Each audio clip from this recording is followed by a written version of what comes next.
El fundador del colectivo Varones Unidos, Pablo Laurta, fue detenido, decíamos hoy al principio, el domingo en Entre Ríos, por el doble femicidio de Luna Yernia, su expareja, y Mariel Zamudio, su ex suegra, además del secuestro de su hijo de 5 años.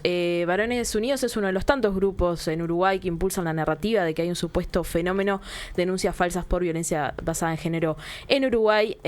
Sin embargo, como decíamos, datos de Fiscalía han demostrado que la cantidad de denuncias falsas es irrelevante.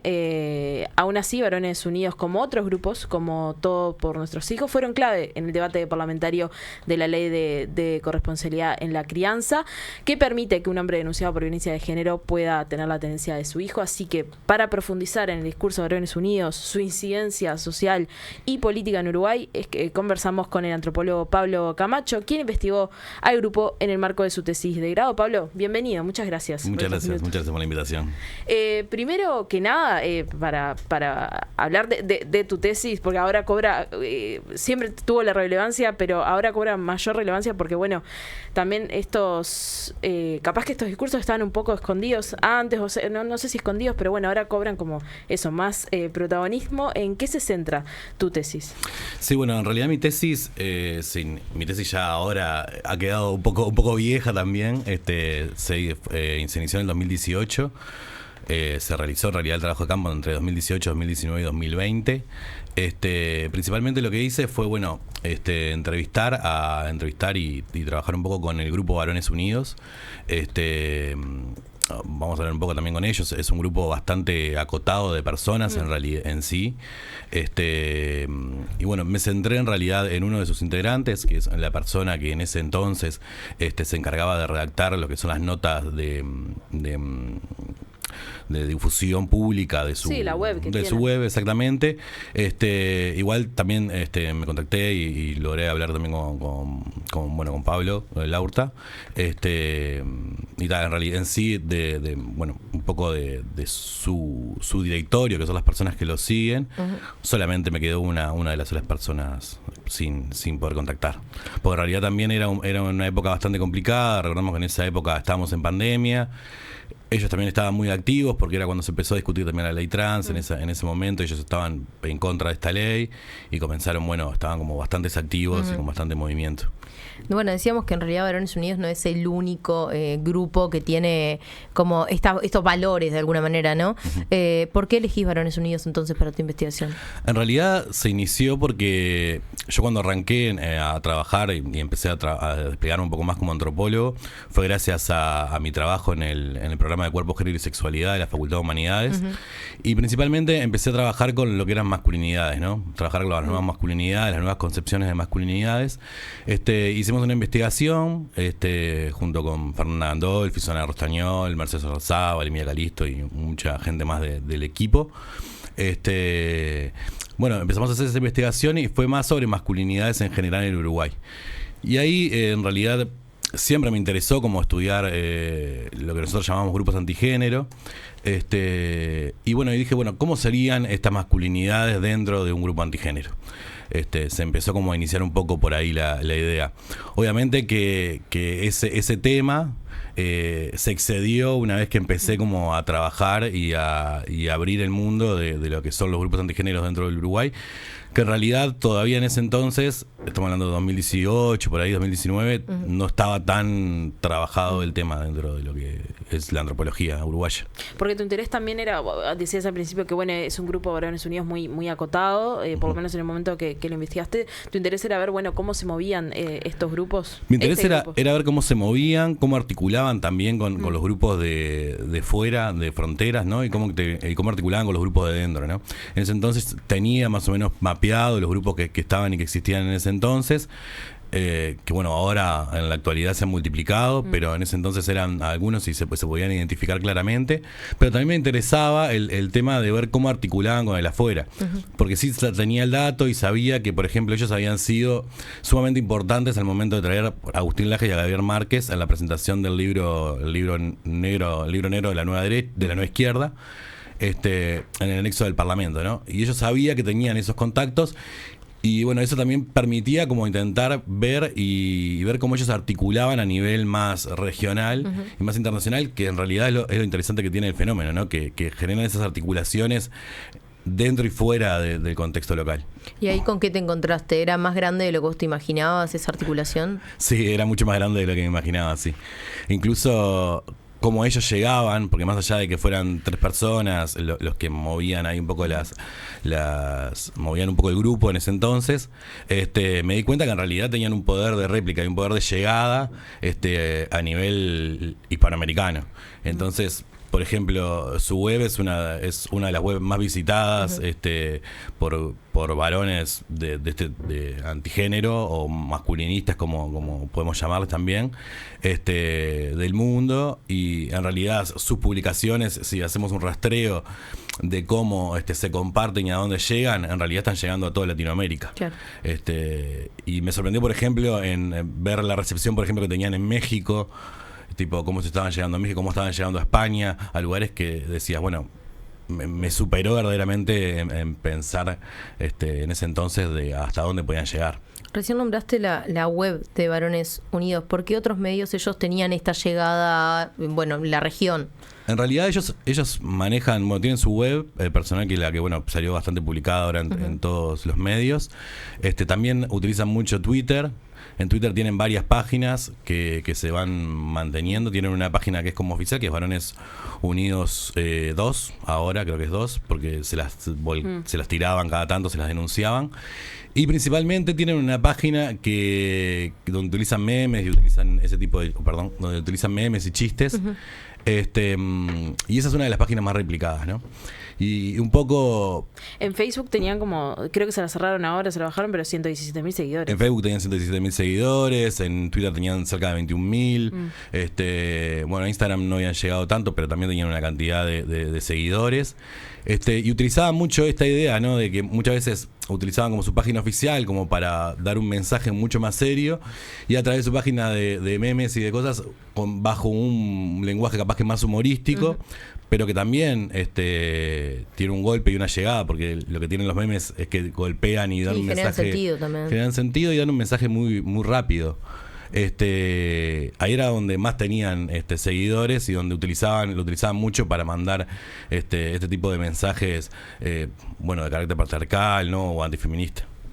Te iba a hacer una pregunta, pero quiero ir directo a otra cosa, porque vos en una investigación que se hizo desde la diaria hablaste con el medio, y al momento de hacer una caracterización de todos estos grupos, Varones Unidos, también tenemos Todo por Nuestros Hijos, Familias Unidas por Nuestros Niños, hay muchos más. Una de las características que los unía era la desinformación, y vos decías que estos grupos, en particular Varones Unidos, tienen mucha llegada. Entonces, ¿por qué crees también que esto es un factor compartido por todos ellos? ¿Por qué es un mecanismo efectivo para estos grupos de llegada? Sí, yo creo que más que la desinformación es lo que hablamos un poco también en ese artículo de la diaria, que es generar lo que Foucault llama el régimen de verdad, ¿no? Eso se refiere a generar ámbitos donde en realidad lo que no importa tanto es la verdad con mayúscula, sino construir una verdad, claro. Un relato de verdad, y que responda también a mis intereses y a mis intereses políticos, a mis intereses económicos. También cuando pensemos en estos grupos tenemos que pensarlos como un bloque, ¿no? Donde está lo político, está lo económico, están las discusiones de género, donde, como decía, generar un régimen, generar una verdad que se adapte a mi manera de ver, ¿no? Entonces ahí aparecen estos grupos que en realidad lo que están planteando es, yo lanzo una noticia, esa noticia puede ser una noticia falsa, puede ser una noticia que capaz que ni siquiera la estoy corroborando. Un ejemplo, por ejemplo, las denuncias falsas han crecido en los últimos meses. Ese es el gran ejemplo, creo yo, ¿no? Las denuncias falsas han crecido en los últimos meses. Eso verdaderamente no tiene ningún asidero real y científico. En realidad no hay una investigación clara sobre las denuncias falsas en el Uruguay, por ejemplo. ¿Por qué? Porque no se han logrado financiar, las veces que se han intentado financiar investigaciones sobre estudiando esos temas no han logrado financiación o se han complicado mucho. Entonces, bueno, lanzamos esa noticia, decimos, bueno, hay una epidemia de denuncias falsas en el Uruguay sobre violencia doméstica, en este caso, sobre violencia hacia la mujer. Entonces ahí comenzamos a generar un relato y un régimen de verdad a través de eso. Entonces lo empezamos a replicar, lo replicamos acá, lo replicamos allá.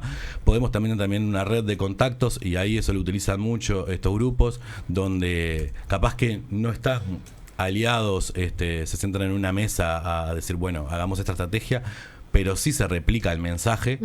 Entonces ahí se va generando, quieran o no, como esa especie de corredera, una verdad. Y después es dejar que, bueno, eso crezca, y así se genera un régimen de verdad. ¿Y qué pasa, por ejemplo, que en realidad este año pasa que es muy reciente también? Yo creo que no ha sido lo suficientemente procesada y difundida, quizá, que es la investigación que hizo la Universidad Clave, si bien algunos medios sí la han difundido, pero bueno, que sí que constata que no hay una cantidad relevante de denuncias falsas, pero bueno, ¿qué pasa cuando tenés información empírica, decir, bueno, esto no es así, sin embargo estos grupos siguen replicando esa desinformación? Lo que pasa es que yo creo que ahí hay algo que me parece que es interesante que sucede con estos grupos, y esto es más en general, ¿no? Se empieza a ver todo a través de un propio tamiz, ¿no? Se genera una visión, y esa visión, yo lo hablo mucho y me gusta mucho utilizar la metáfora de las cámaras de eco, ¿no?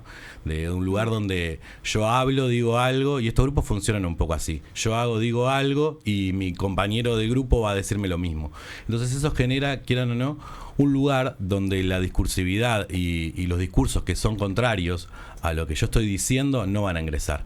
Entonces ahí lo que se forma es que, por ejemplo, investigaciones de este tipo, lo que comienza es a decirse, bueno, no, esto en realidad está financiado por organismos internacionales que se benefician a través de esto. Y ahí, quieran o no, comienza un discurso que sí podemos llamarlo hasta de conspiración, ¿no? De decir, bueno, estos grupos en realidad están financiados por el feminismo, están financiados porque el feminismo está financiado por Soros y la élite mundial. Sí, para deslegitimar. Para legitimar la investigación. Y en sí entra dentro de sus marcos de razonamiento. Porque eso es algo que creo que está bueno resaltar, que muchas de estas, y algo que estamos trabajando un poco ahora, muchas de estas teorías de conspiración que estamos hablando, en realidad muchas veces se tildan como de irracionales, ¿no? Y de falta de lógica, y son todo lo contrario, tienen una racionalidad, tienen una lógica, y dentro de esa racionalidad y de esa lógica, estos discursos donde decimos, bueno, estas investigaciones están basadas o financiadas por organismos internacionales, entran dentro de esa lógica.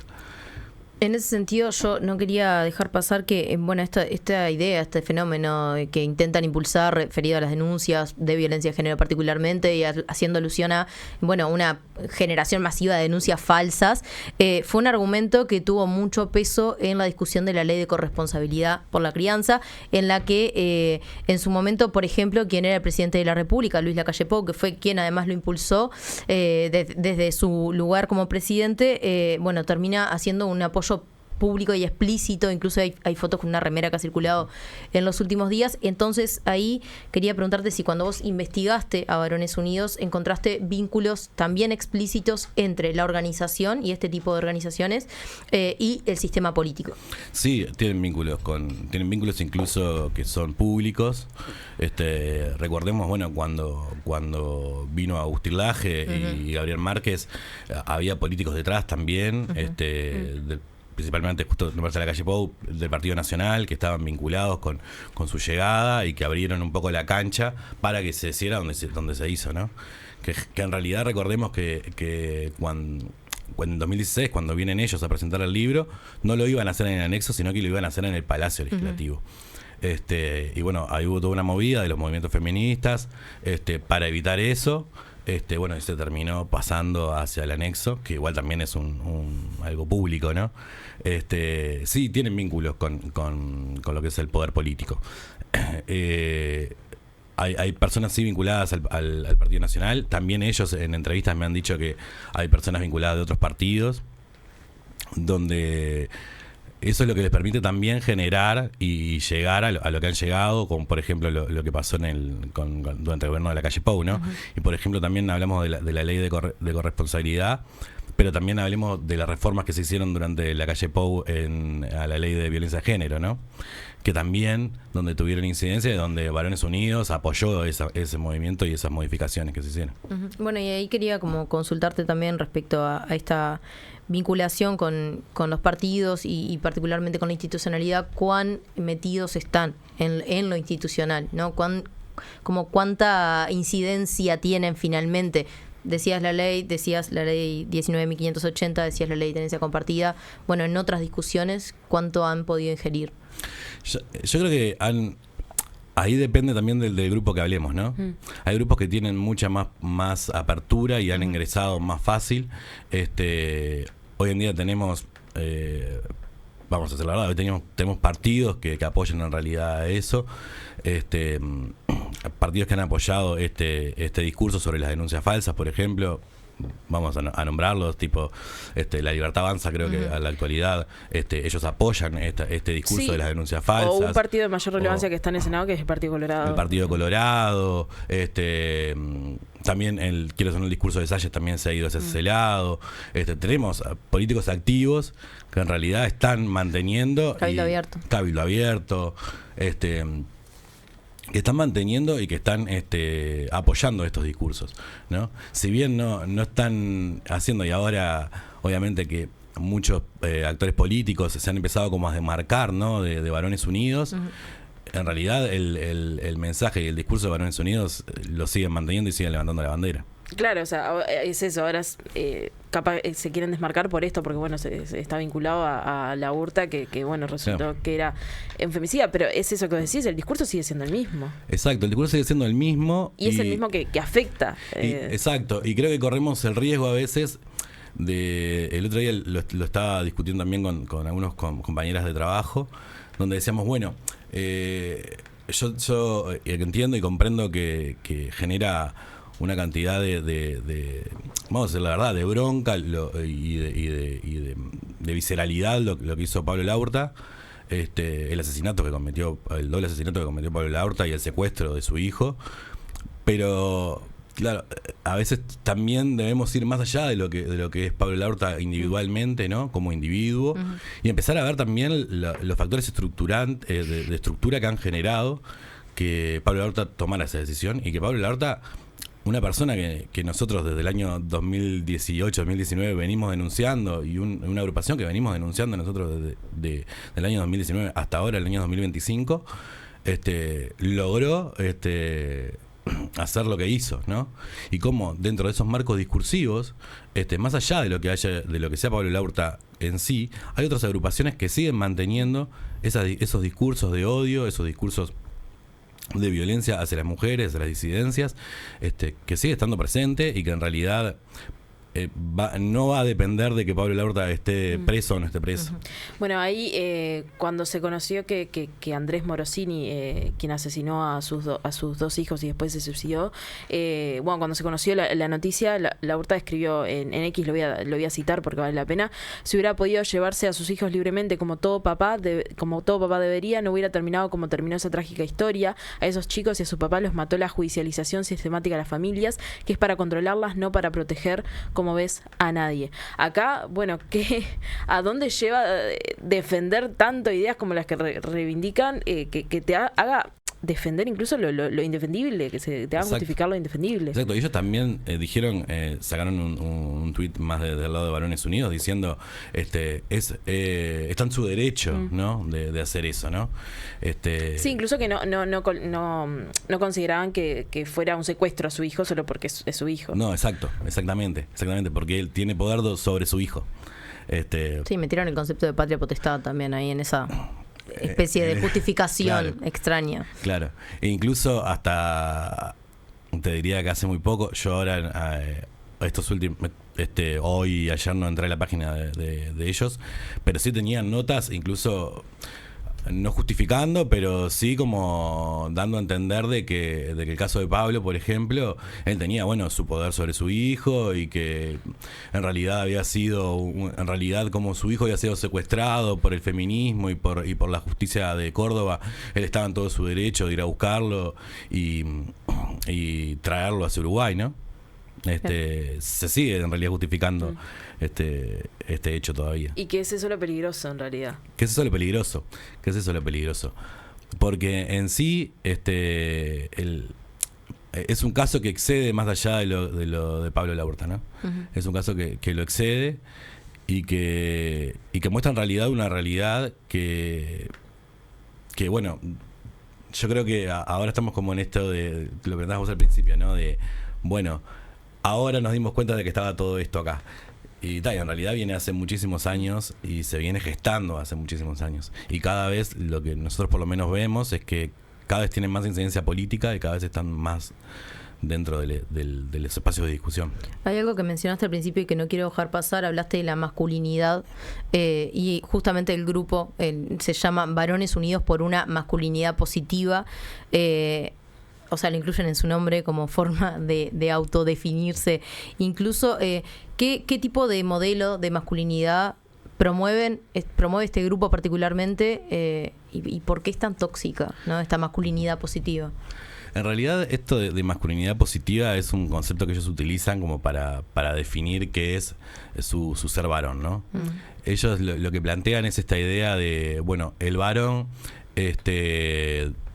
por diversas razones, razones hasta incluso vinculadas al capitalismo y al avance del capitalismo, ha tenido que dejar su lugar en la casa, ¿no?